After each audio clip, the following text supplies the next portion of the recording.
publiques sur la période allant de 2019 à mars 2024. Le rapport fait plus que conforter les travaux de l'Inspection générale des finances et révèle de profondes dérives dans le management des ressources publiques et la gestion économique et financière de l'État. Dans ce contexte, il est de la responsabilité du gouvernement de communiquer avec les populations pour mieux mettre en contexte les travaux de la Cour, mais également pour mettre en exergue les mesures correctives envisagées par l'exécutif. Pour ce faire, dans cet exercice, je suis accompagné aujourd'hui par mes collègues M. Ousmane Diagne, ministre de la Justice, garde des Sceaux, M. Abdourahmane Sarr, ministre de l'Économie, du Plan et de la Coopération, M. Cheikh Diba, ministre des Finances et du Budget, et de M. Ahmadou Aminou, ministre secrétaire général du gouvernement. Ils interviendront tour à tour pour vous entretenir de justement la situation. M. Cheikh Diba aura la primeur donc de cet exercice-là. Il parlera le premier en français. M. Abdourahmane Sarr parlera également en français. M. Ousmane Diagne parlera et en français et en wolof. Et enfin, nous donnerons la parole au ministre secrétaire général du gouvernement, à qui reviendra justement le devoir de s'adresser aux Sénégalais en wolof pour résumer tout ce qu'on aura dit. C'est par la suite qu'on vous donnera la parole pour quelques questions donc, que vous aurez à poser aux différents intervenants. Sans plus tarder, je vais laisser la parole à M. Cheikh Diba, le ministre des Finances et du Budget. M. Diba, vous avez la parole. Merci beaucoup, M. Amadou Moustapha Ndiek Saré, ministre de la Formation professionnelle, porte-parole du gouvernement. Mesdames, Messieurs les représentants des médias, chers compatriotes, Mesdames et Messieurs, le Sénégal s'engage aujourd'hui dans une ère nouvelle de transparence et de responsabilité. La publication du rapport définitif de la Cour des comptes sur l'audit des finances publiques est une étape historique pour notre pays. Cet exercice sans précédent incarne la volonté du président de la République, son Excellence M. Bassirou Diomaye Diakhar Faye, du Premier ministre Ousmane Sonko et de son gouvernement d'instaurer une gouvernance rigoureuse, intègre et au service des citoyens. Le peuple sénégalais a clairement exprimé lors de l'alternative de mars 2024 une exigence de transparence absolue dans la gestion des affaires publiques. Aujourd'hui, nous tenons cet engagement. En effet, c'est sur instruction des plus hautes autorités que le ministre des Finances et du Budget a initié un audit global des finances publiques. Un exercice qui s'inscrit dans une volonté de clarification et de redressement en conformité avec les principes édictés par la loi de transparence budgétaire, loi 2012-22 du 27 décembre 2012. Le premier acte fort de fonction fut de mandater l'inspection générale des finances pour procéder à un audit approfondi de la gestion de nos finances publiques. Pendant plusieurs semaines, les vérificateurs de l'inspection générale des finances ont scruté, analysé et évalué chaque engagement budgétaire et chaque dette contractée afin d'établir un état des lieux précis et incontestable. À l'issue de cet exercice, un rapport détaillé a été transmis à la Cour des comptes, institution indépendante chargé de certifier les données et d'évaluer la situation financière nationale. Je voudrais me féliciter de la qualité du travail accompli par la Cour des comptes qui a mené le processus de certification avec professionnalisme et impartialité. Je salue également l'engagement et l'expertise de l'Inspection générale des finances ainsi que des services impliqués dans l'élaboration du dit rapport, tout comme la qualité de leur collaboration avec la Cour des comptes tout au long du processus de certification. À travers cet exercice, le Sénégal réaffirme son engagement envers la transparence et la responsabilité dans la gestion des ressources publiques. Il s'agit non seulement d'un devoir envers les citoyens, mais également d'un pilier de notre démocratie. Tel qu'il était attendu, la Cour des comptes a passé en revue la gestion des finances publiques sur la période 2019-2023 pour mettre en lumière des insuffisances dans les procédures et sur le plan organisationnel et pour procéder à des ajustements sur les statistiques de finances publiques, notamment l'encours de la dette et le déficit budgétaire. Ce qu'il faut retenir, je le répète, ce qu'il faut retenir, c'est que ce rapport est une photographie fidèle de la situation financière du pays. Il confirme et valide les constats établis par l'Inspection générale des finances et met en lumière des insuffisances qu'il est désormais impératif de corriger avec rigueur et détermination. Mais au-delà du constat, ce moment est l'opportunité de bâtir un nouveau modèle de gestion publique. Nous nous engageons dès aujourd'hui à mettre en œuvre des réformes structurelles ambitieuses pour garantir la soutenabilité budgétaire et la prospérité de notre nation. Le déficit budgétaire moyen annuel de 11,1% enregistré sur la période 2019-2023 et le niveau d'endettement atteignant 99,67% du PIB en décembre 2023 illustre la gravité des déséquilibres financiers accumulés ces dernières années. Face à ces défis majeurs, nous n'avons qu'une seule voie, agir vite, avec responsabilité et méthode. Jural mooy ne ñun ñoo obligé demaat wutat des entrepreneurs des entreprises yoo xam ne ñoom ñoo ñaar a yeggale le courant fort. Ñu ngi actuellement ci côté boobu des entreprises sénégalaises très responsables qui sont venues nous appuyer, pour ne pas les nommer, la sénégalaise de l'électricité moo nekk actuellement di ñu jàppale pour ñu reprendre l'électricité bi. Noonu lan am problème ci ascenseurs yi, noonu lan am problème ci lépp loo xam ne ni ci building administratif bi personnel baa ngi fi suba ngoon di muñ. Am na jour yoo xam ne amuñu woon ascenseur, da ngay jóge premier étage yéeg ba 9e. Actuellement li tax ñu mën ko régler lenn règle mooy ne y a une entreprise sénégalaise qui a accepté de nous accompagner pour ñu continuer net dans la sécurité. Donc yaakaar naa ne bett na leen,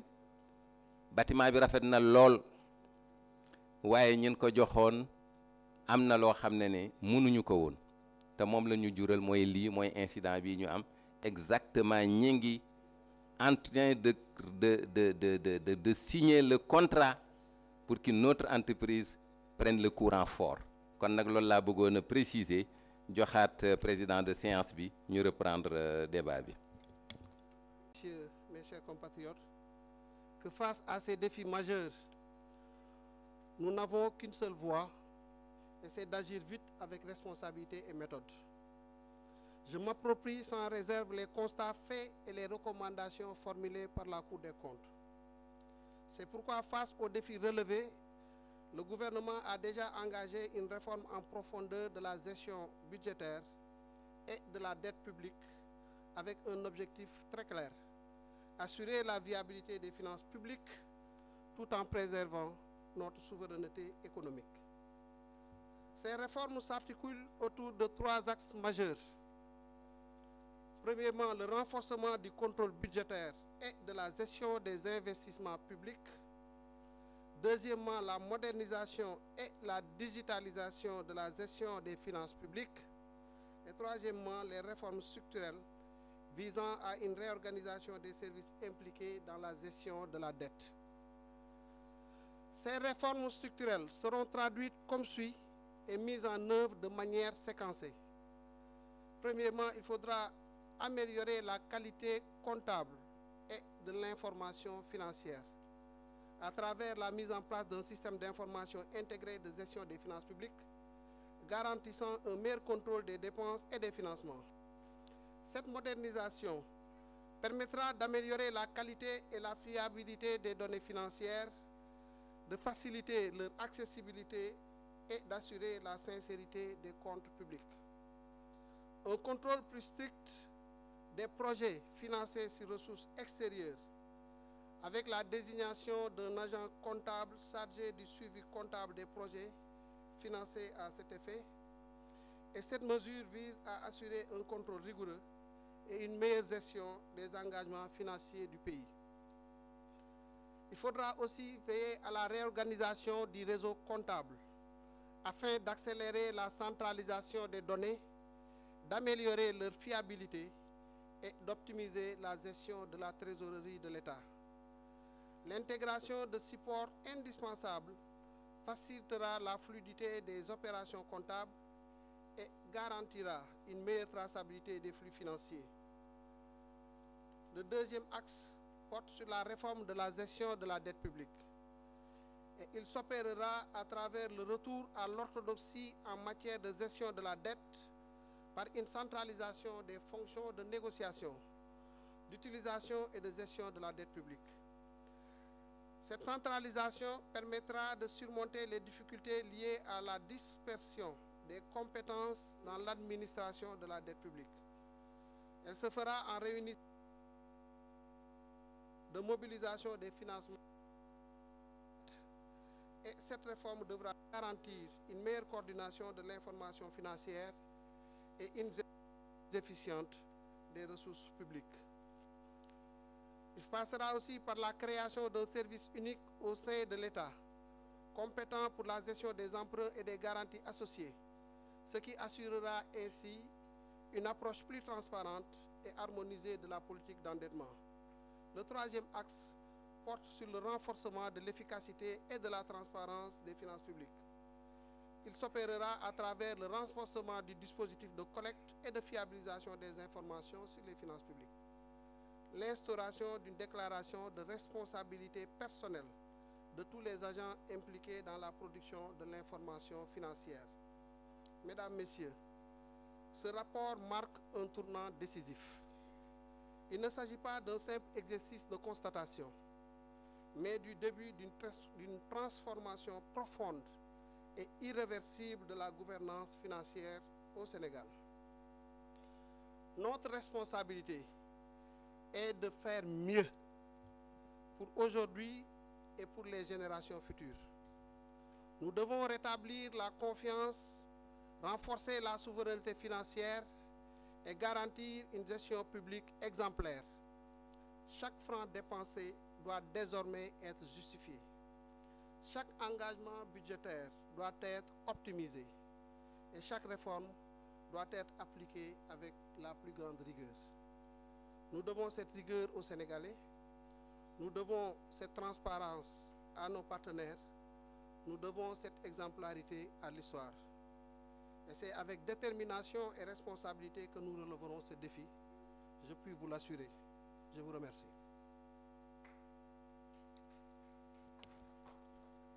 Merci beaucoup, Monsieur le Ministre. Merci pour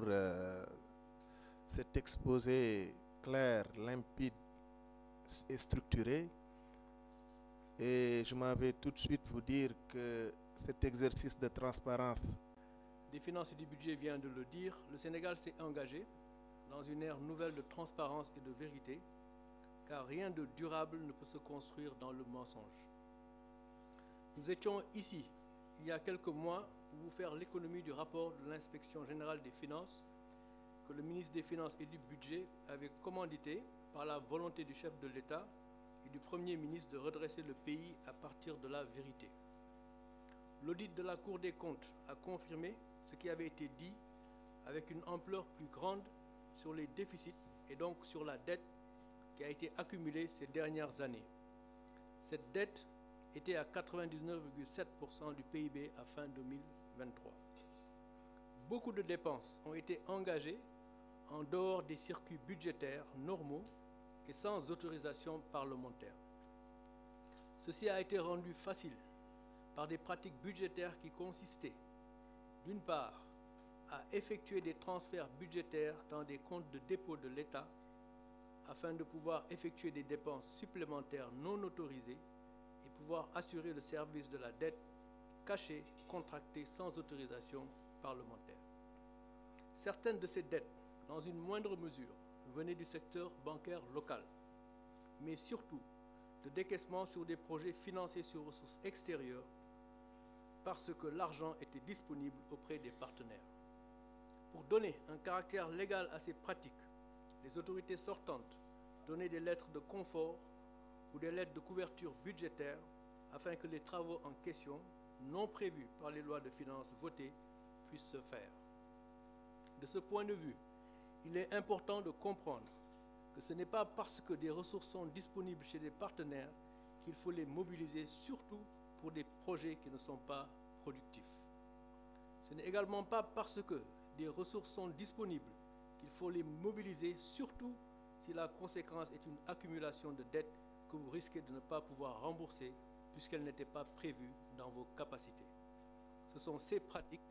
que nous avons arrêtées. Mesdames et messieurs, ce qu'il faut donc retenir est que les déficits élevés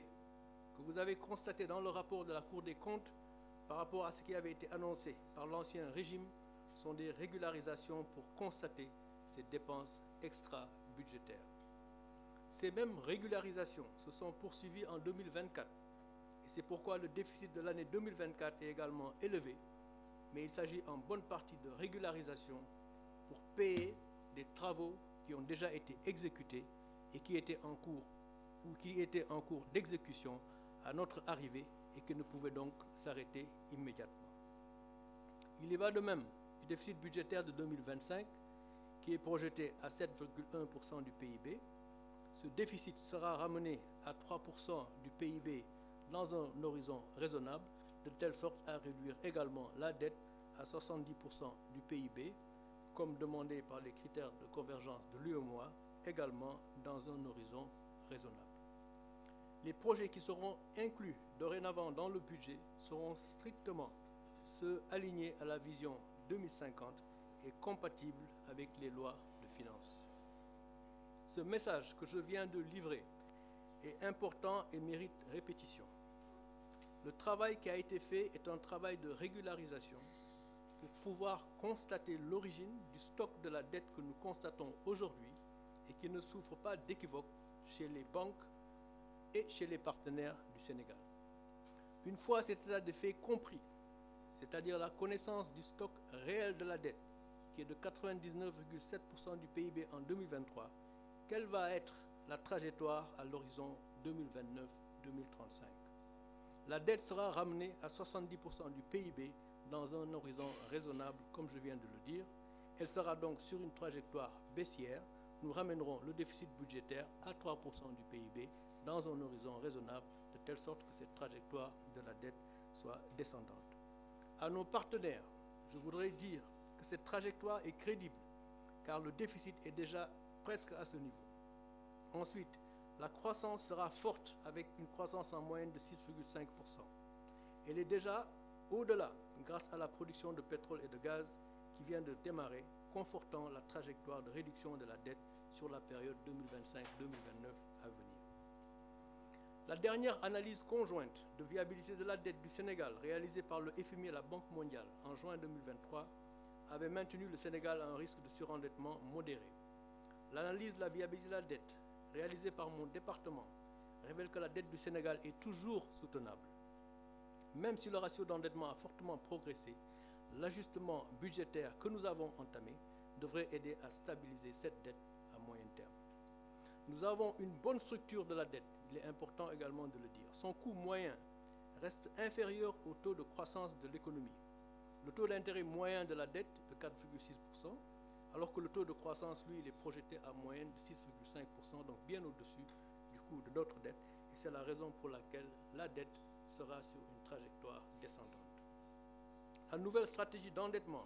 que nous avons élaborée devrait aider à réduire considérablement l'exposition du portefeuille d'endettement de dette en devises et à améliorer la viabilité de cette même dette. Nous allons attirer les non-résidents sur notre marché en monnaie locale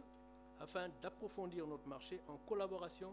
avec la Banque centrale dans un environnement de stabilité macroéconomique. Enfin, les résultats de l'audit devraient permettre, comme l'a dit mon collègue, une nouvelle orientation en matière d'endettement avec la fonctionnalisation du Comité national de la dette qui existe déjà et qui a des procédures tout à fait appropriées dont on a fait fi ces dernières années. Si les procédures du Comité national de la dette étaient suivies comme prévu, nous ne serions pas dans la situation dans laquelle nous sommes et ce comité sera donc actionné et fonctionnera tel que prévu. Le ministre des Finances et du Budget s'assurera également, comme il vient de le dire, que le front office de la gestion de la dette sera unifié avec un back office dans une seule entité, il vient de le dire dans ses propos. Le ministère de l'économie, du plan et de la coopération s'occupera de ce qui est communément appelé middle office, qui élabore la stratégie d'endettement en ligne avec le cadre macroéconomique et la viabilité de la dette et maturera tous les projets proposés au budget. De ce fait, les manuels de procédure que nous avons déjà et qui sont en ligne avec les standards internationaux seront donc totalement exécutés. La Direction générale de la comptabilité publique et du Trésor, compte tenu de ses aptitudes spécifiques liées notamment à ses interactions avec les marchés et ses prérogatives en matière de comptabilité de la dette, devra assurer aisément l'exécution des activités propres au front et au back-office. C'est également ce que le ministère des Finances et du Budget vient de dire. La Direction générale de la planification et des politiques économiques s'occupera du middle office, c'est-à-dire l'élaboration des stratégies d'endettement compatibles avec le cadrage macroéconomique. La Banque centrale, elle, sera consultée par les différentes fonctions de gestion de la dette. En ce qui concerne la vision Sénégal 2050 et la mise en œuvre de nos projets, le Premier ministre vient de finaliser un processus de sélection des priorités et les ministères vont finaliser leurs lettres de politique sectorielle d'ici la fin du mois de février pour un alignement parfait. L'avenir sera ce que nous en ferons comme Sénégalais. Si nous mobilisons nos ressources internes par la contribution de tous en échange de biens et services publics de qualité, la vision 2050 se réalisera. Un Sénégal souverain, juste et prospère, dans des valeurs fortes, par des territoires viables et compétitifs, base d'une économie endogène mais ouverte sur le monde. Je vous remercie. Merci beaucoup, Monsieur le ministre. Comme vous l'avez constaté, la Cour des comptes vient de déposer les résultats de l'audit du rapport sur la situation des finances publiques au titre des gestions de 2019 au 31 mars 2024. L'exploitation de ce document a permis de relever qu'en dehors des taux anormalement élevés de la dette, des manquements graves qui pourraient revêtir diverses qualifications pénales ont été constatés. Du faux en écriture, faux en informatique, détournement de deniers publics, escroquerie portant sur des deniers publics, blanchiment d'argent et enrichissement illicite, complicité et recel de ses chefs. Ces faits pourraient, à l'analyse, impliquer diverses personnes, notamment d'anciens ministres, des directeurs généraux, des comptables, des gestionnaires et d'autres particuliers. C'est pourquoi il est envisagé, dans le respect strict des principes directeurs de la procédure pénale, notamment la présomption d'innocence, le respect des droits de la défense, le respect du principe du contradictoire, la mise en œuvre diligente de toutes les mesures judiciaires nécessaires à l'élucidation de ces faits, l'identification complète de tous les responsables de ces irrégularités et leur traduction devant les juridictions répressives compétentes. Pour ce faire, des enquêtes exhaustives et approfondies seront diligemment menées pour retracer les finances illicites, identifier et entendre tous les auteurs, co-auteurs et complices présumés en vue d'engager des poursuites devant les juridictions compétentes, notamment la Haute Cour de justice, le pôle judiciaire financier. L'opinion publique sera tenue informée de l'évolution de la procédure. Mbokk yi ni ñu ko nemmeekoo ñun ñëpp ëttu attekaay bi ñuy wax Cour des comptes moo doon saytu maanaam ni ñu téye woon sunuy koom-koom ak sunu alal ngir nemmeeku ndax niñ ko jëfandikoo dëppoo na ak sart yi nga xamee ni yoon moom la tëral. Bi mu jeexalee saytu bi nemmeeku nañ suñu jëllalee bor bi nga xamee ni bii dafa jéggi dayoo te ñu gàllu ko sunu ndodd, nemmeeku nañ ay jalgati yu am solo yoo xamee ni yii suñ ko saytoo day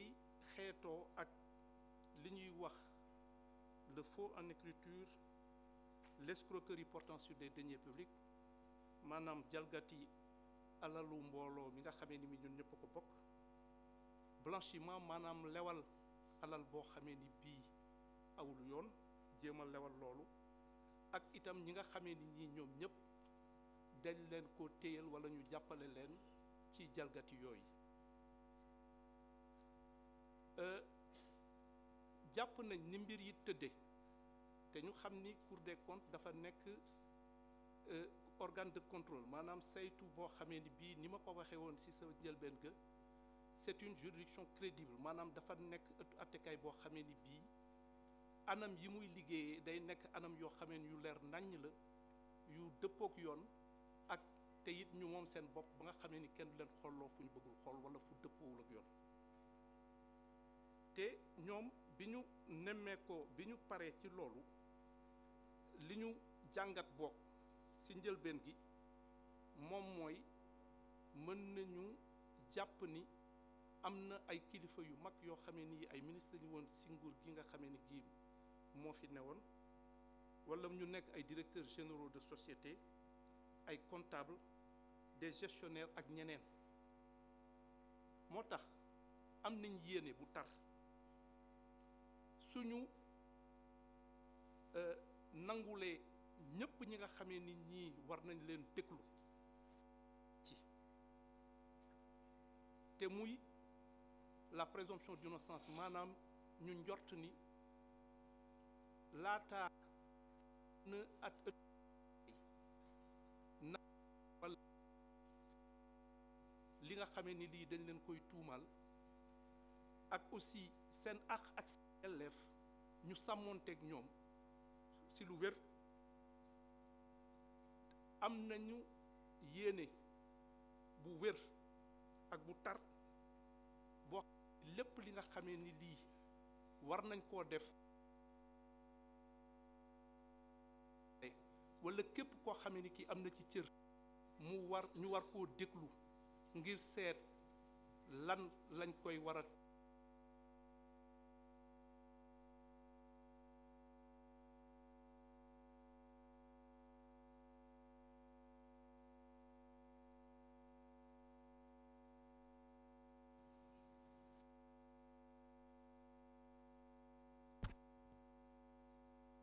am nañ donc yéene bu tar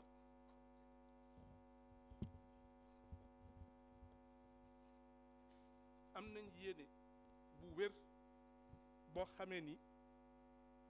dinañ ko topp saytu ko ci anam yu leer nañ ba képp koo xamee ni kii laale nga ci lépp li la xamee ni yoon tëral na ko walla war nañ la kaa teg ñu teg la ko ci anam yu leer nañ te du tere lépp li nga xamee ni sa àq la ñu nangul la ko jox la ko ba mat sëkk. moo tax am nañ yéene ubbi enquête yoo xamee ni dinañu jéem a toppaat alal boobu nga xamee ni dañ ko jalgati topp ko ci anam yoo xamee ni ku nekk dinañ xam fan la jaar ak ki ci laale te su loolu wi dinañ leen jébbal su saxee ëttu attekaay bi nga xam ni moo ko yelloo atte mu di la haute cour de justice maanaam ëttu attekaay boobu nga xamee ni dafa am ñu ko tax a jóg walla mu nekk le pôle judiciaire financier bi nga xamee ni daanaka léegi ñëpp xam nañ ko ci dëkk bi. maa ngi jël engagement ni mbir mi dinañ ko jaarale ci yoon ku nekk ñu jox ko àqam ak yelleefam te saa yu fuñ ci mënti toll dinañ leen xamal fiñ ci toll liñ ci def ak liñ ci yéene maa ngi leen di sant leen gërëm. tënkoon ne ko bu nu amee alternance ba président bu bees ñëw ñetti weer lan la may pour nga wax li nga fi fekk boo ko bindee ministre des finances bind ko ba pare ni mu ko waxee léegi ngeen jébbal ko cour des comptes mooy ñan mooy ñi nga xam ne ni ko tribunal di defee ñoom lu jëm ci koppar ku ca pare ñoom ñooy tribunalu koppar bi ñooy xool ndax liñ leen wax noonu la walla du noonu rapport bi bu ngeen gisee turam dane ñoom dañoo ñëw saytu rapport bi ministère des finances defoon ci kopparu réew mi ñoom seen délai ñëpp a ngi leen doon xaar waaye ba nu demee ba xool yëf ya ñoom dañoo continuer di ko gas di xool di jotlanteeg ministre des finances ba la mu jur weesu na liñ leen fi waxoon biñ fi daje woon tam ñu ngi leen doon wax ne gouvernement bi président ñëwee li mu wax ne ne lépp ci jubal jubbanti la koy teg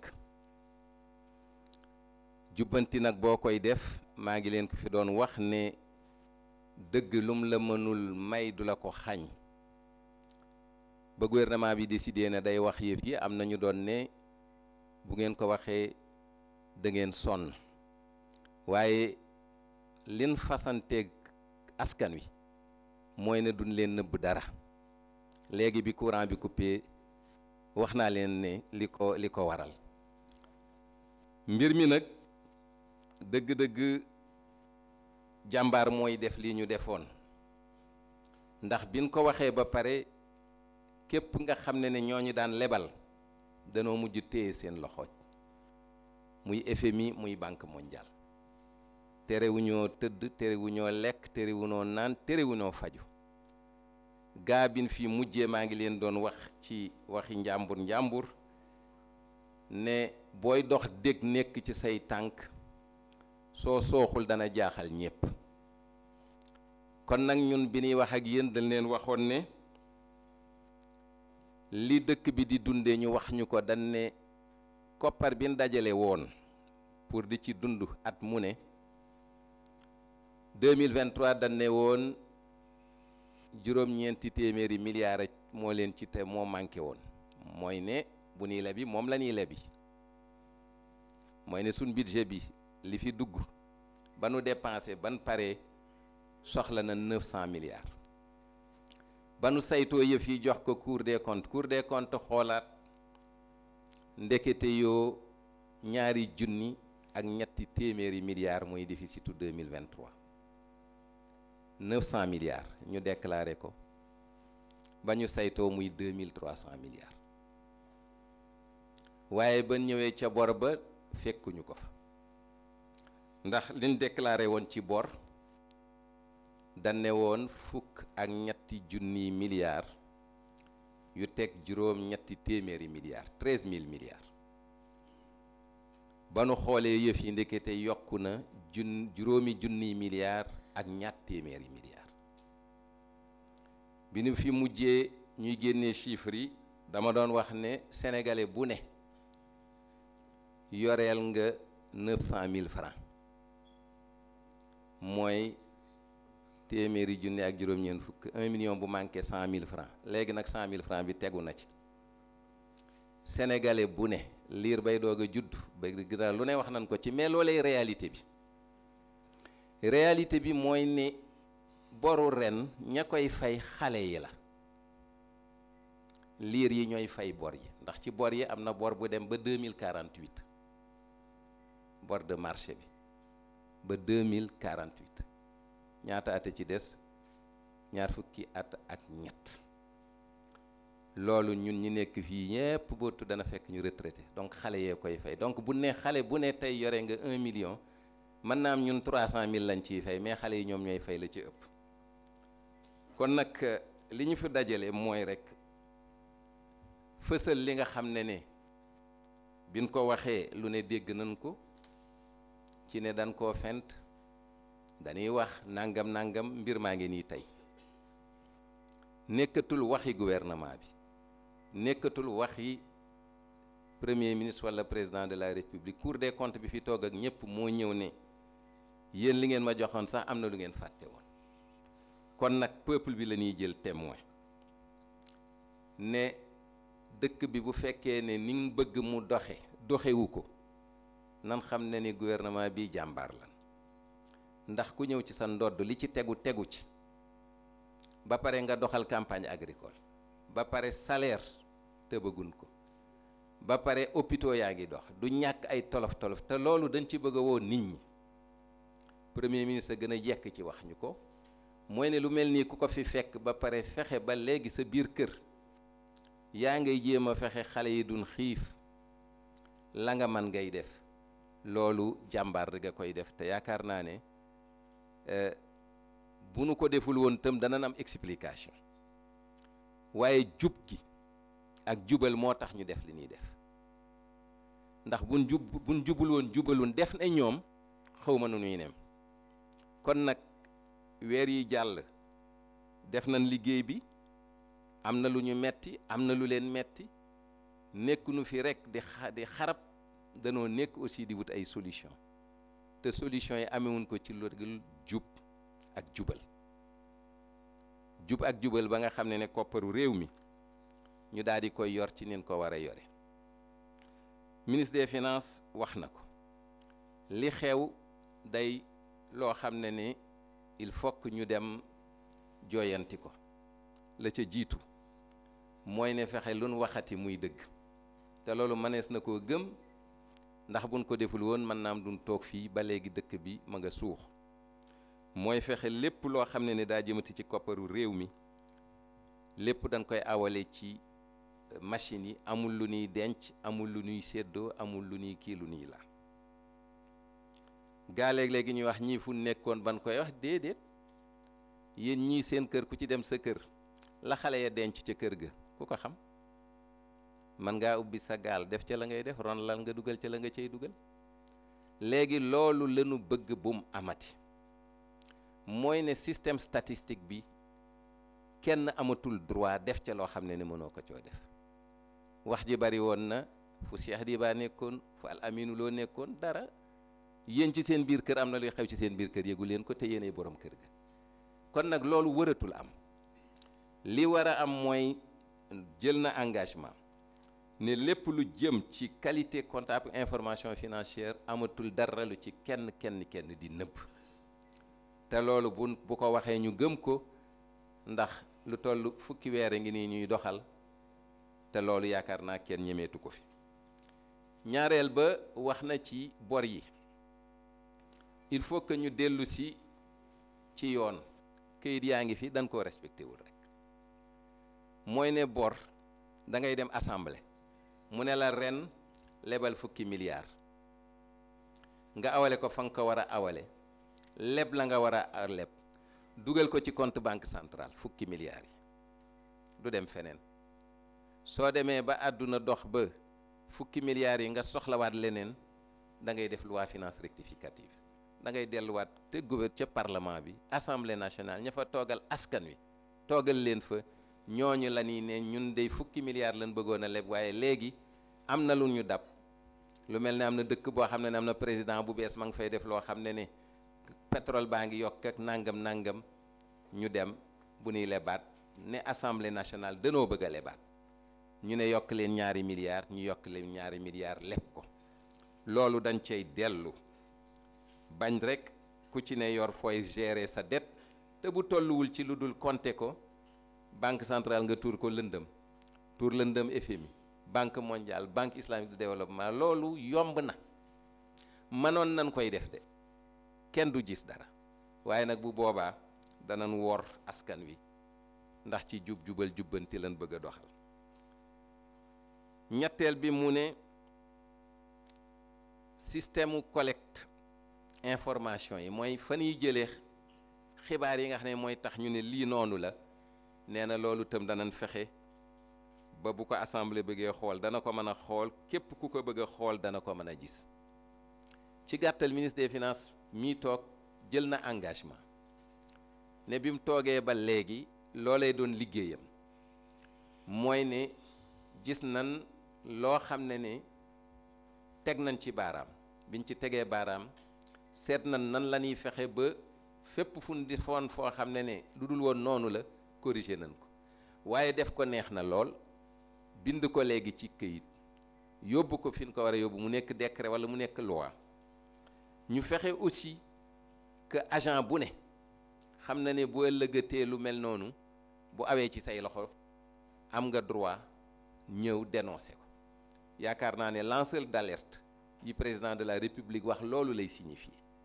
mooy ne képp ku gisati ne réew mi ñu ngi fiy def loo xam ne du noonu nga man koo wax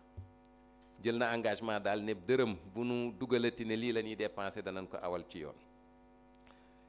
et bi mu paree ministre de l'économie du plan et de la coopération moom moo wax ñoom ñaar lan moo leen wutale kii moo yore koppar yi mooy ministre des finances waaye ki nga xam ne moom mooy xaatim xool ci kanam ni réew mi di doxe ni àdduna di doxe njëg yi nan lay doxe bu paree daa di xaatim ne alalu réew mi lii la laa ministre des finances day am naa yaakaar ne nii mooy li nga xam ne boo ko jëlee mën nga ci defar sa budget daana ko def ñu jox ko ministre des finances bu ñëwee tolof ñëw am ñu aw ca ginnaaw ne ko lii la mu bindoon nga xam ne mooy cadrage jël sa waxande ne da ngay tukki def ci li nga ci war a def ci ay yére ne da ngay tukki foo xam ne boo fa demee du tàng du sedd nga jël yérey tàngaay yóbbu nga yegg lan lay jur ñu ne la déedéet changer le destination demal beneen réew boo fa demee da nga tumuranke loolu lan bëgg mu dañ mooy dañuy revenir ci orthodoxie bi mooy ne bu nu defee ne lii mooy ni àdduna nar a doxe nii la Sénégal nar a doxe lii la nar a jur ci Sénégal njëg yi bootul dana yokku sàngam kopparu réew mi dana yokku sàngam bu boobaa banque centrale jël yooyu ne man banque yi dana leble sàngam man samay taux d'intérêt danaa ko yóbbu sàngam buñ paree ñu xool finance publique yi ne réew mi dana soxla leb sàngam buñ paree ñu dem ci balance de paiement yi suñ digganteeg bitim réew lii la nar a jur loolu mooy cadrage macroéconomique ñu ngi koy def balaa at maa ñëw danañ ko régler ba mu leer naññ ba dara du bett gouvernement lu la bett man la bu la bettee man ko dañuy defaraat yëf yi delluwaat assemblée nationale loolu nag moo dul woon am mu daan jur lan la nga jël daal di koy tënk jàpp ne réew mi 900 milliards la war a lebi nga ñëw ñu ne la lii laa awaatoo ci assemblée war nga assemblée awaatoo ci compte ya war nga compte ya déclaré woo ko kenn yaa ngay leb di denc nga ne lii bindal ma lii bul ma bindal ndax lan bëgg nga bu Fonds monétaire international ñëwee bu investisseurs yi ñëwee nga wan leen lu leen dul tiital bàyyee ñu ko fi boo ñu ko fi bàyyee bin ñëwee bu nu ko gàddu woon wub sàccee kun koy wax ndax ñoo ko fi fekk ban ko fi fekkee décidé danañ koo wax metti na lool waaye lim ñu jural ñoom ñii ñooy ànd d'habitude di dem Washington di recevoir investisseurs di leen gis ñëpp dañ ne mësuñu gis li am ci àdduna état yu bari dañuy làq seeni njuume la ñuy def état bi ñëw ne moom du ko làq wax leen ko en toute connaissance de cause ne leen lii laa fa fekk defuma ko ngir yéen pour sama askan moo tax ma def ko pour respecter sama engagement ak sama askan loolu nag dana wéy 2024 ñi ngi ci aussi di ko xool ndax at maa ngi doog a dee compte yi ñu ngi koy terminer la mu laaj aussi ci ñu laal ko danañ ko ci laal ci dëgg loolu aussi ministre de l'économie wax na ko wax na ne am na yoo xam ne mi ngi ñuy xaar ci kanam yoo xam ne mën naa am tiital na nit ñi waaye bi ñu ko xoolee ba xool ko am nañ yaakaar ne jubal jubbante gii ñu jël ak na leer gin ànd ak nit ñi liñ ciy jëlee mooy ne chiffre 2024 ak 2025 buñ ca paree ñëpp dana nenu yéen effectivement waroon ngeen ko def gaa bor bi bari na ci gàttal alalu Sénégal bu doon at mi dee na ñu koy jéem a xayma li ñuy wax produit intérieur brut mi ngi toll ci fukki ak juróom-ñetti junniy milliards 18 000 milliards moom lañ wax ne Sénégal moom la alalam di yokk at mu ne 18 000 milliards ñun tey leb nañ 18 000 milliards Sénégal la muy liggéey ci at moom la leb mooy ne tey ku ñu réglé woon xawma foo ñu jëlee xanaa njàkka njaay ndax du nu yoreeti benn dërëm 18 000 milliards yooyu nag il faut ñu waxante dëgg nit bu fekkee ne bora ngi ci sa ndodd doo génn bëccëg de lu ci bëri na ngay xaar ba guddi ngay doog a génn ndax forom bu ñu ne la fay ma loolu nag bëgguñu mu dal ñu loo tax ministre de l'économie wax na ko il faut que ñu commencé nag xool nan la ñuy fexe ba bor boobu di wàññeeku bu daan génn ginnaaw gée ñu commencé génn timis après ñu jaar tàkkusaan bu ñu neexee dem tisbaar bu la neexee nga dox yoor loolu leen bëgg a yóbbu Sénégalais yi li mu laaj nag am na ay ajustement mooy lan ministre des finances wax na ko il faut que koppar giy dugg ci keesu état bi yokku te loolu maa ngi koy wax fu ma toll nit ñi waroon nañ xam ne ku ci ne war nga fay l'impôt te l'impôt kenn du ko jël si yaa koy yóbbu loolu il faut que Sénégalais yi xam ne 18 000 milliards ku ko yorey bor di génn guddi laaj na yow sa wàll bopp nga xool lan nga war a mën a def ba ñuy bañ a génn te di làqatu kenn loolu day loo xam ne responsabilité individuelle u Sénégalais yi la ñaareel ba mooy sunuy dépense keroog ñi ngi wax ci ordre de mission gouvernement bi ci ñooñu lañ ko commencé gouvernement baa ngi wax ci rationnement yi courant bi leneen ak leneen loolu la ministre de l'économie wax ne il faut que ñu fexe defaraat yëpp ba bor bi bu nekkatul 100% la ñuy gagné ñu fexe yóbbu ko 70%. 70% ñëpp a jàpp ne am nga loo nooyee ndax lekk ba ci sa mu yegg ci sa boli doo noy il faut que bor bi ñu wàññi ko te loolu engagement bi ñu ngi koy jël kanamu ñëpp mën na ne jafewul tappale yi leen fii jële fi aussi la nju njaaj yi fi daan def ci bind yi delloowaat lépp Sénégal amul lu nu bindul am na lu ñuy tuddee comité national de la dette publique wax na ko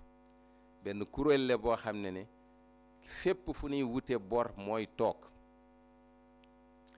te bor yooyu dañu war a toog xool ko léeg-léegi ñu woola ci nga dégg fa loo xam ne neexul a dégg. man mii fekke naa ci benn wax ne dama caa toog en tant que directeur national BCEAO ñu ne dañuy leb ma ne leen lii baaxul lii du jàll ñu ne bu mu jàll waaye mujj na jàll. loolu il faut ñu delloowaat kuréel gu ne lan ko dénk mu def ko. loolu buñ ko defee ci loolu la ministre économie jeexale. ñi ngi dégg ñuy wax ne biñ fi ñëwee ba léegi de ña ngay xarab rek ña ngay sànni xeer rek ko ci ña ngi lay tam dëm kañ la ñuy liggéey waay lii ñu fi fekk ñun bu ñu liggéeyee jàmbaar lan ndax da nga fi fekk loo xam ne dana ub sa bopp ub goo xam ne bu dul woon ay jàmbaar dëgg ñoo ko séq ñun sunu problème du nan la ñuy doxale réew mi mais nu ñuy mucce te mucc googu dañu yegg si rek engagé li ñuy wax agenda Sénégal 2050 fan lañ jëmale Sénégal fileek ñaar fukki at ak juróom yi ñu jëm incha allahu ñu ne ñu de ku koy fekke waaye kuy liggéeyaloo sa bopp say doom ak say sët ngay liggéeyal looloo tax agenda 2050 bi xàcc ñaar fukki at ak juróom ci kanam ba pare def ko pàcc fukki at ak juróomi at dellu si waat jël fukki at yi ne juróomi at yu ne la may liggéey muy lan na la liggéey 2025 2029 raxas nan ba mu set gis nan raakool bi fan moo daan bënn kër gi fan moo fa lëndëmoon defar nañ lépp ba mu set wecc li ci des mooy ànd ak sénégalais yi exécuter plan quinquennal 2025 2029 bi ñeenti weer a ngi nii ñu ciy liggéey depuis bi ko président lancé premier ministre conseil des ministres bële weesu pa bu démb bi dem na jébbal président de la république liggéey bi ñu daal di koy tënk ci 276 projets ci juróomi at yi di ñëw luy tolloog ñetti téeméeri projet yoo xam ne ci leen bëgg soppi xar kanamu Sénégal ñetti téeméeri projet pour juróomi at yi di ñëw bi ni fi ñëwee ne nan xool liñ fi fekk ndax mi ngi daw ba léegi fekk nan fi juróomi téeméeri projet ñun juróomi at yi di ñëw ñetti téeméeri projet lan tënk ne moo war a defar Sénégal bi nu xoolee fekk nañ fi juróomi téeméeri projet bi nu xoolee juróomi téeméeri projet bari na ci yoo xam ne ñu ngi fi depuis fukki at ñoo xam ne ni dafa gudd leneen projet lu dul fay ay salaire loolu tënk nañ ko danañ delloo lépp ci li nga xam ne warul woon ñàkk mooy transparence xalaat d'abord askan wi incha allahu ci ay bis yi di ñëw premier ministre dana ko fësal ministère yi woo nañ leen toog nañ waxtaan nañ agenda boobu ñu ne danañ ca dem mën nañ leen seereel ne Sénégal jubal jubbante gi dafa war a mën a ànd ak koom-koom ni ko vision président de la république waxee prospérité ànd ak souveraineté mooy moom sa bopp waaye ànd ak aussi ay valeur mooy ne lii fi xewoon nga xam ne kenn xamul noo koy tudde du fi amati ndax jom lan ñu jàngal jàpp sa njàmbur bañ a laal loo moom alalu mbooloo la loolu nag ci loolu la ñu bëggee tënke prochain plan bii ñu jëm te am nañ yaakaar ne incha allah bu ci Sénégalais yi jàppee nongu ne du ñàkk mu am ay sacrifice yu ñu leen laaj ndax bu leen fàtte ne tayele nan lépp loo xam ne ñu ngi koy liggéey ci at tayele nan ko ci ay bor wasalaamualeykum wa rahmatullahi wa barakatu. De cet exercice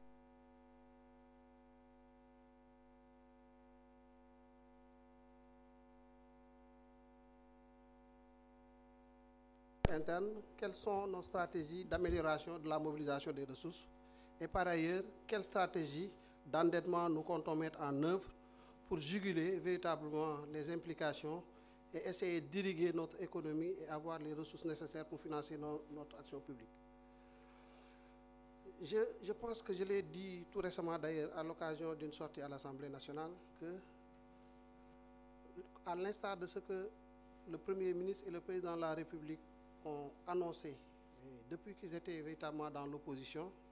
c'est qu'un pays doit compter d'abord sur ses ressources propres. Véritablement, puisque la dette, c'est même des ressources propres différées. Donc l'enjeu, fondamentalement, qui va nous amener à assainir la situation actuelle, c'est le renforcement de la capacité de mobilisation de nos ressources internes. Et ces ressources internes se situent fondamentalement à deux niveaux. C'est les ressources qui sont véritablement gérées au niveau de la Direction générale des impôts et des domaines pour vous permettre d'avoir une visibilité en tout cas contextuelle, factuelle, et les ressources qui sont poursuivies et mobilisées par la Direction générale des douanes. Et de manière subsidiaire, la Direction de la comptabilité publique qui encaisse des ressources par constatation, étant entendu que son rôle, c'est véritablement de travailler à enregistrer les transactions dans le secteur public. Ce que nous entendons faire, c'est avoir une deuxième génération de stratégies de mobilisation des ressources à moyen terme. Nous avons eu une première génération de SRMT. Cette SRMT a donné les résultats qu'il a donnés, mais nous entendons, compte tenu des enseignements que nous pouvons tirer de l'exercice de mise en œuvre de cette première stratégie de mobilisation des recettes, porter à un autre niveau. La première des choses, la première des actions que nous entendons mettre en place, c'est une réforme du Code général des impôts. Ça, je pense que c'est clair, on l'a dit. Pourquoi réformer le Code général des impôts? Voyez-vous, le Code général des impôts actuel du Sénégal, qui est une loi de 2012, est une réforme, une somme de réformes des codes antérieurs, c'est-à-dire que des codes qui datent des années 76, vers la fin des années 76, début des années 80. Est-ce qu'il est concevable qu'aujourd'hui, en 2025, qu'on ait un Code général des impôts de manière caricaturale qui fiscalise l'économie des années 80? Manifestement, il y a un déphasage. Et donc, si nous voulons véritablement être dans l'ère du temps, si nous voulons capter véritablement les niches de recettes que nous pouvons retrouver dans l'économie moderne, qui est une économie numérique, qui est une économie de télécommunication, qui est une économie basée sur des ressources naturelles que nous avons, mais il nous faut réinventer un nouveau Code général des impôts. Et nous avons aujourd'hui stabilisé les termes de référence, élaboré une lettre de mission adressée au Premier ministre qui a donné avec ses équipes toutes les orientations requises afin que la Direction générale des impôts puisse dérouler cette nouvelle réforme du Code général des impôts. Et l'innovation cette année, c'est de dire qu'il n'est plus question, et ça je l'ai souvent répété à certains acteurs avec qui nous interagissons, il n'est plus question que l'administration, que la Direction générale des impôts et des domaines, quoique constituée d'experts en matière fiscale, s'enferment dans les locaux du bloc fiscal et nous viennent avec un code qu'ils ont élaboré dans un français, un droit limpide, bien rédigé, plus ou moins même simple. Non. Certainement, il nous aiderait à procéder à une bonne modélisation juste des aspects juridiques de notre code, mais il manquerait de vigilance pour des raisons qu'on pourrait accepter. Pour la plupart, nos administrations fiscales sont constituées de juristes qui sont très brillants, mais le juriste, son métier, ce n'est pas aussi d'appréhender le secteur du numérique. Le juriste, il peut être très brillant,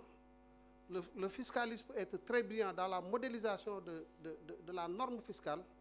mais il peut méconnaître les enjeux que l'on peut retrouver dans le secteur des télécommunications, des secteurs des mines, ainsi de suite. C'est pourquoi nous avons dit que l'innovation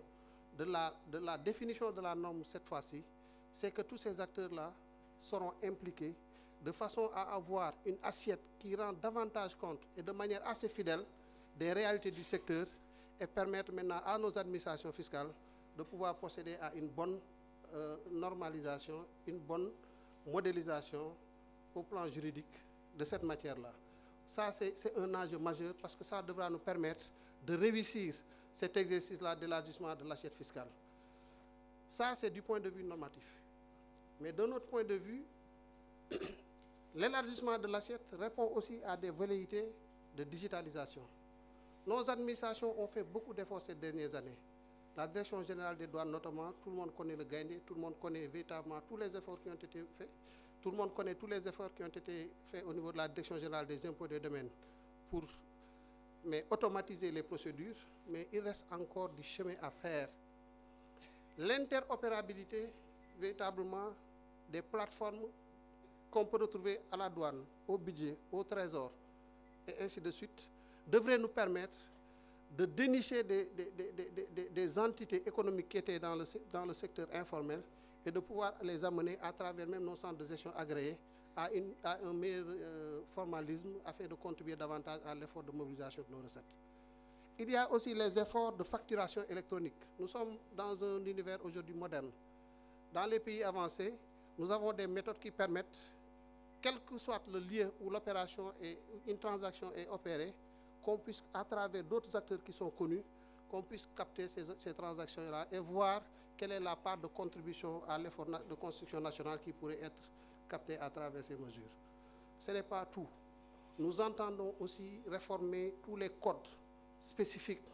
qui traitent de certains secteurs dans un souci d'améliorer un peu le contenu dans ces secteurs-là. Pensons au code des investissements qui accorde beaucoup d'exonérations aux entités et acteurs économiques. C'est louable, c'est pour promouvoir l'emploi, c'est pour promouvoir l'investissement privé, c'est pour promouvoir d'autres réalités, la constitution de réserves de change pour la Banque centrale, ainsi de suite. Donc, c'est des objectifs économiques louables qui sont derrière. Mais est-ce que les codes tels qu'ils sont aujourd'hui formalisés nous permettent d'atteindre ces objectifs-là? Se pose la question donc de l'efficacité des codes de l'investissement, des codes pétroliers, miniers, ainsi de suite. Il y a un effort à faire à ce niveau et nous entendons le faire. L'objectif qui est derrière cela,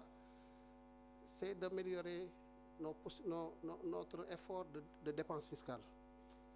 Est-ce qu'on peut arriver au même objectif en consentant le moins d'exonération possible? Parce qu'il est important, quand on veut animer une économie, un taux de croissance, mais à un effort budgétaire, quand on veut que le taux de croissance se ressente dans le panier de la ménagère, il n'y a pas de secret. C'est qu'il faut faire en sorte que ces secteurs-là qui portent la croissance ne soient pas totalement défiscalisés. Si ces secteurs sont défiscalisés, qu'est-ce que cela entraînerait? Cela entraînerait qu'on ait des taux de croissance élevés, mais qu'en termes de redistribution, qu'on ne puisse pas les ressentir au niveau du panier de la ménagère. Et l'enjeu, c'est de faire en sorte que les ménages puissent véritablement bénéficier de tous les efforts qui sont véritablement produits par l'économie nationale. Voilà véritablement ce que nous entendons faire dans ce secteur-là. Le Code général des douanes va être modernisé.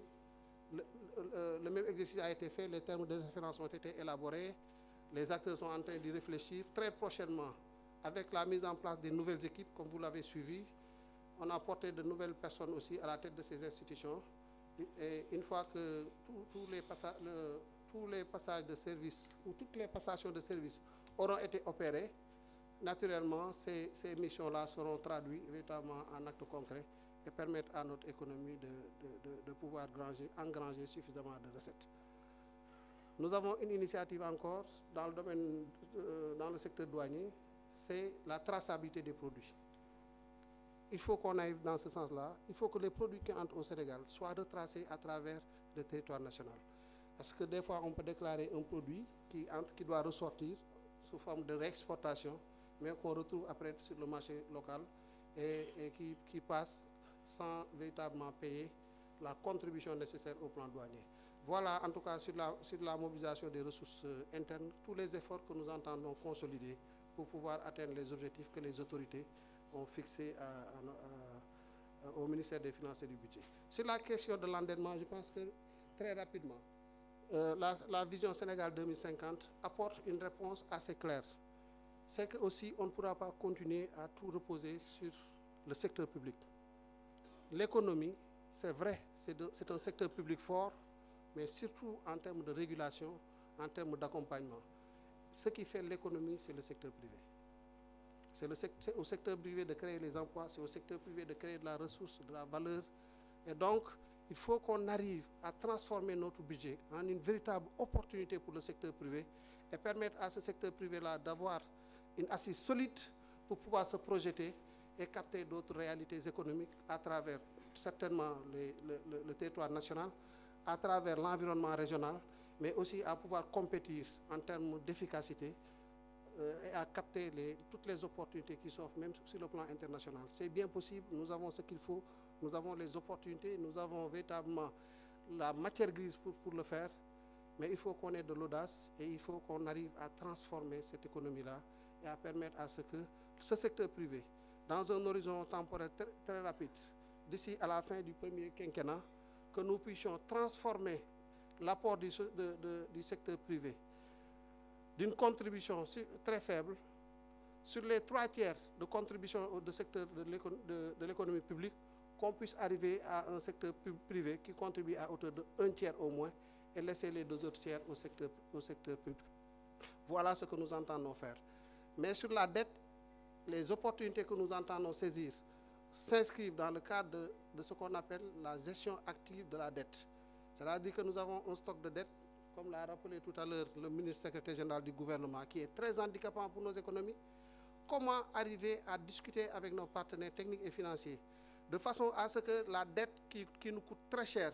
qu'on puisse la reprendre et qu'on puisse retravailler son profil de maturité. Si la dette coûte cher et que nous devons la payer dans un horizon de 3 ans, qu'on puisse, mais véritablement avec les nouvelles opportunités qui s'offrent sur les marchés, qu'on puisse réacheter ces dettes-là par des dettes qui sont moins coûteuses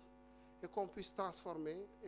ou étaler sur un horizon temporel qui va au-delà de 5, 6, 7 ans, ce qui nous permet de libérer des marges de manœuvre. Si tous ces efforts-là sont réalisés avec la mobilisation des ressources internes, avec la rationalisation des dépenses publiques, nous allons voir que notre déficit budgétaire va aller en baissant, en empruntant une nouvelle trajectoire de consolidation budgétaire, comme nous le disons. La consolidation budgétaire, c'est arrivé à un taux de 3%. Ce faisant, le PIB augmentant avec la croissance, on voit une inversion de la courbe de l'endettement qui va effectivement nous amener dans un horizon raisonnable, soutenable, comme le disait le ministre de l'économie, à un taux de 70% ou inférieur à un taux de 70%, conformément aux critères de convergence de l'UEMOA. Sur la première question, voilà ce que je voulais apporter comme élément de réponse, tout en laissant le ministre de l'économie certainement apporter d'autres éléments de considération. Elle est importante. Donc il y a un stock de dette, mais ce stock de dette aura une trajectoire baissière. Et de ce point de vue, il est important que ceux qui font la notation puissent apprécier cet aspect-là. La structure de notre dette est également bonne.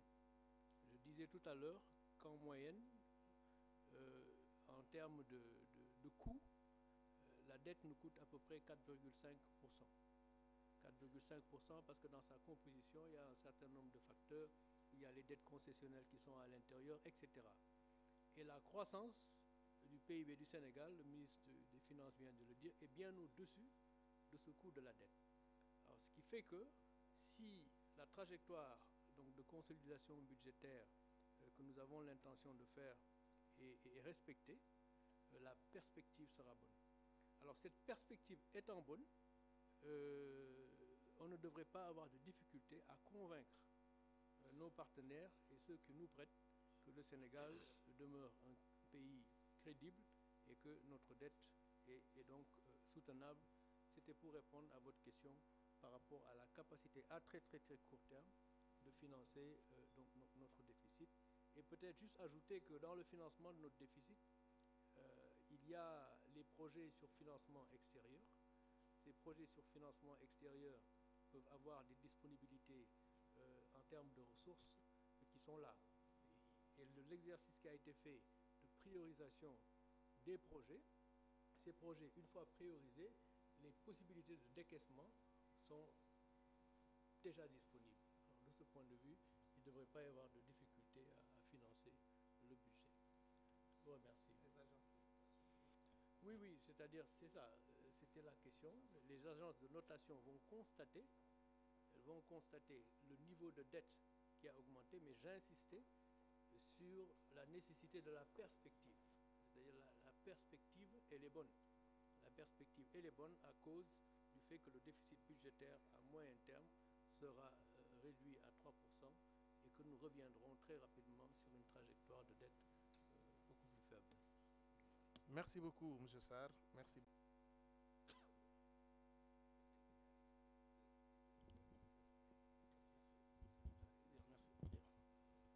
La première question qui m'a été posée est celle de savoir s'il est possible d'avoir l'identité des ministres et DG susceptibles de faire l'objet de poursuites. Vous savez, si j'ai tenu à citer la qualité des personnes susceptibles de faire l'objet de poursuites, c'est sur le fondement du rapport de la Cour des comptes. La Cour des comptes a décrit des faits susceptibles de revêtir une qualification pénale. Il y a eu effectivement des malversations qui ont été commises, qui sont présumées avoir été commises, et ces malversations ont été bien décrites et le montant dissipé ou les montants dissipés bien spécifiés. Le problème qui se pose est surtout de savoir qui sont susceptibles, de par leur position, de par la nature des faits dont il est question, qui sont susceptibles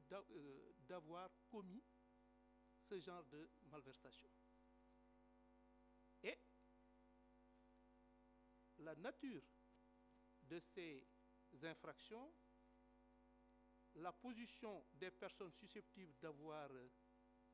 commis les dites malversations ne peuvent être, à la lumière des faits qui nous ont été livrés par la Cour des comptes dans son rapport, que d'anciens ministres. Pourquoi? Parce que la gestion auditée, ou les gestions auditées, c'est de 2019 au 31 mars 2024. Et de ce point de vue, les ministres qui pourraient être mis en cause ne peuvent être que des ministres qui ont eu à exercer leurs fonctions ministérielles durant cette période. C'est aussi simple que ça. Ensuite, il y a des directeurs généraux durant la même période, des comptables, des gestionnaires et d'autres particuliers sans autre précision. Donc, la question est aussi simple. Et le rapport a été publié hier. Que je sois aujourd'hui en mesure de vous dire que tel et tel pourrait être poursuivi, c'est tout simplement me lancer dans une entreprise, dans une sorte d'aventure, c'est-à-dire une entreprise dont on connaît le début, mais dont on ignore la fin. Et ce n'est nullement dans mes intentions. Je ne fais pas du tout de la divination. Cela dit, il a été également question de la question de savoir s'il faut s'attendre à une poursuite pour haute trahison. Que je sache, les infractions que j'ai évoquées tout à l'heure et que peuvent revêtir les faits qui ont été dénoncés par la Cour des comptes, qui ont été retracés par la Cour des comptes, que je sache, le délit de haute trahison n'a pas été évoqué. Parce que moi, j'ai eu à évoquer surtout le blanchiment, le faux en écriture, faux en informatique, détournement de deniers publics, escroquerie portant sur des deniers publics, blanchiment d'argent, enrichissement illicite, complicité et recel de ses chefs. Il est vrai que nous sommes dans une dynamique d'enquête. Et une dynamique d'enquête peut aboutir n'importe où. C'est dire donc que, encore une fois, rien n'est exclu. Nous sommes là pour faire toute la lumière sur des faits nébuleux qui ont causé un grave préjudice à notre économie, à notre pays, à notre collectivité. Dire que les faits que nous recherchons vont concerner telle personne ou telle autre personne, vont revêtir telle forme ou telle autre forme, c'est-à-dire pourraient effectivement conduire à l'arrestation ou aux poursuites de tels, je ne pense pas être en mesure de le faire et je n'ai nulle envie d'entrer dans des considérations que je ne maîtrise guère. su may lay tontu léegi si li nga ma laaj si ngay wax ni ndax mën naa la wax yan ministre ak yan DG ñoom la ñu war a topp su ma tontu woon si sa laaj bi si anam yi ngay xaar su boobaa nga war ma jàppee luxuskat ndaxte fi ma nekk nii moo di dama ñëw Cour des comptes def benn rapport wax ni def nañ nangam def nañ nangam def nañ nangam leeral ko lool ni nangam yooyu ñu def jalgati nañ nangami milliards yooyu li ma leen wax moo di ñi nga xamee ni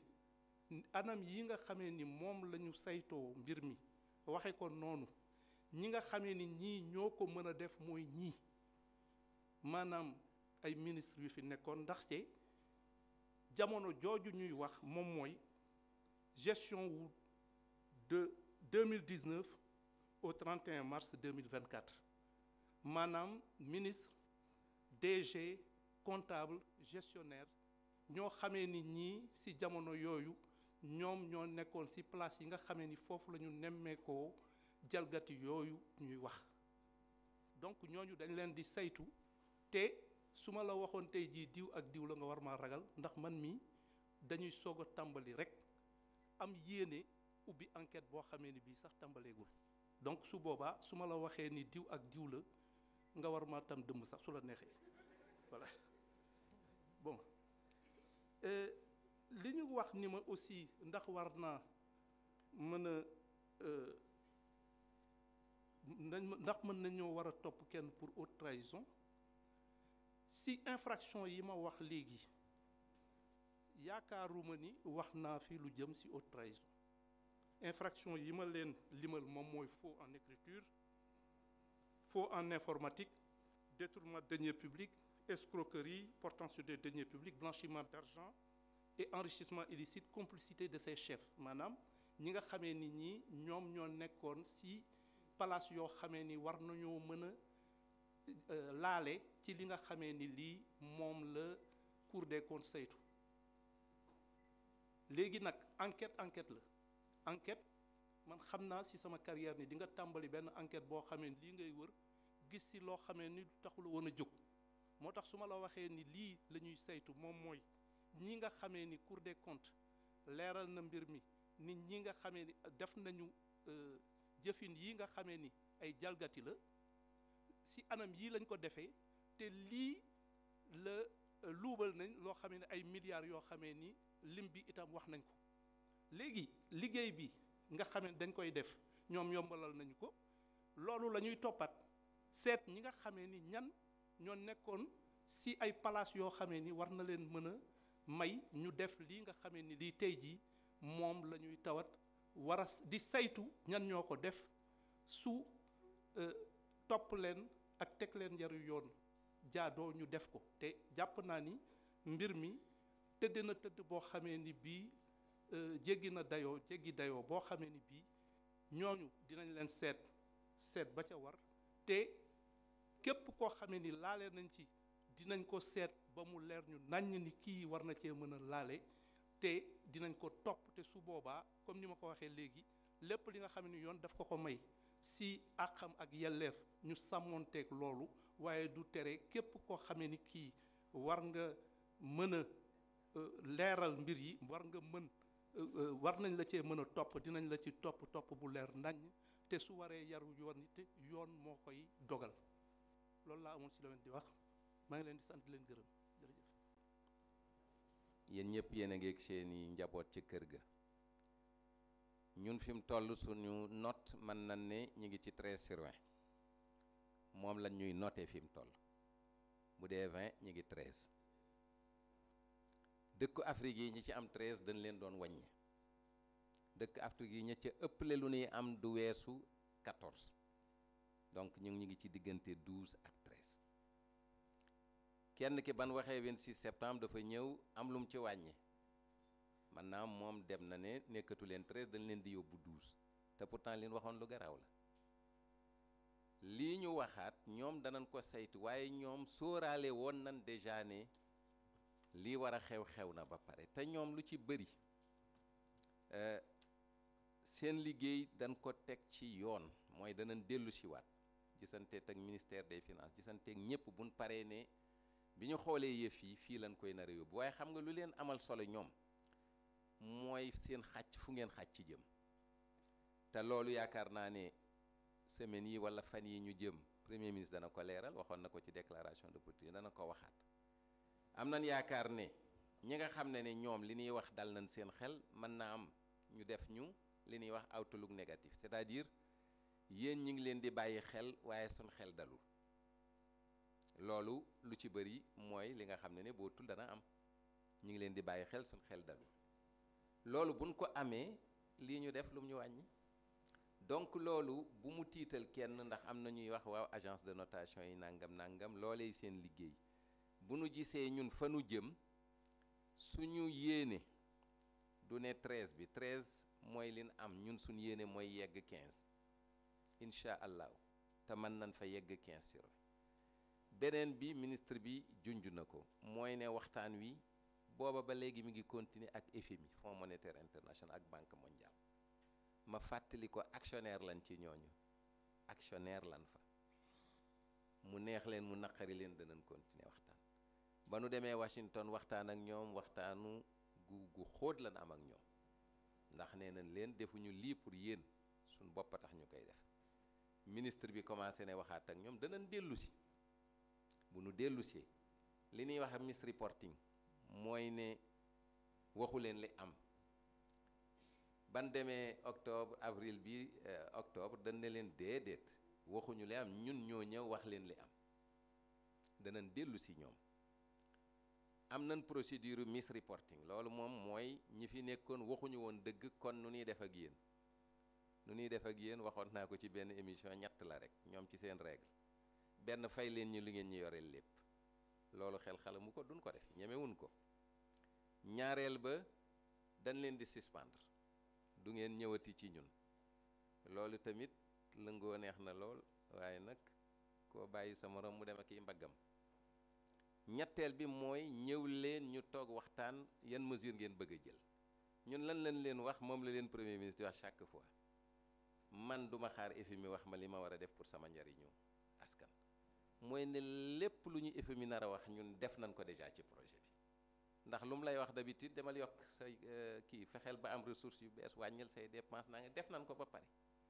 incha allah ñoom bu ñu defee seen procédure misreporting ñu ñëw toogaat waxtaan am nañ yaakaar ne monsieur le ministre des finances xam naa ne yow ak say équipe am nañ yaakaar ne mois de juin incha allahu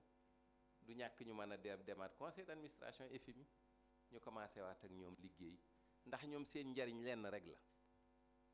àdduna bi képp ku bëgg a magam bëgg a liggéey ak Sénégal mënul ñëwal boppam FMI ñëwal ñëpp bu paree xaatim ne ñii lii te moom li muy faral di xaatim ñun bind nañ ko déjà ci rapport Cour des comptes ñoom koy xanaa ñëw toog ñu waxtaan wax leen ñun fi ñu bëgg a dem nan lan fa bëgg a demee te waxuñu ko pour ñoom dañ koy wax ñun liñ bëgg a def mun paree sunu fekkee ne neex na président de la République ak premier ministre ñu defaat ak ñoom programme la ca tegu ñun li ñu gën a intéressé mooy sénégalais yi ndax programme bi day tax rek li nga xam ne yoruñu ko ku ñu bëgg a ñëw mottalil ñu ko ñëw mottalil ñu ko dalal xelu sénégalais yi bari na ñu leen di tiital ci agence de notation ak fonds monétaire international amul benn yoon bu nu jógul ji waxtaan ministre bi mi ngi wax ak ñoom depuis rapport bi génn incha allahu semaines yi di ñëw da ngeen leen fi dégg ñu ñëw tënk li ñuy tënk continuer suñu liggéey defuñu ko pour FMI defuñu ko pour Banque mondiale li tax ñu def ko jubal jubbanti gi ak def transformation systémique Sénégal looloo tax ñu koy def loolu laa ci bëggoon a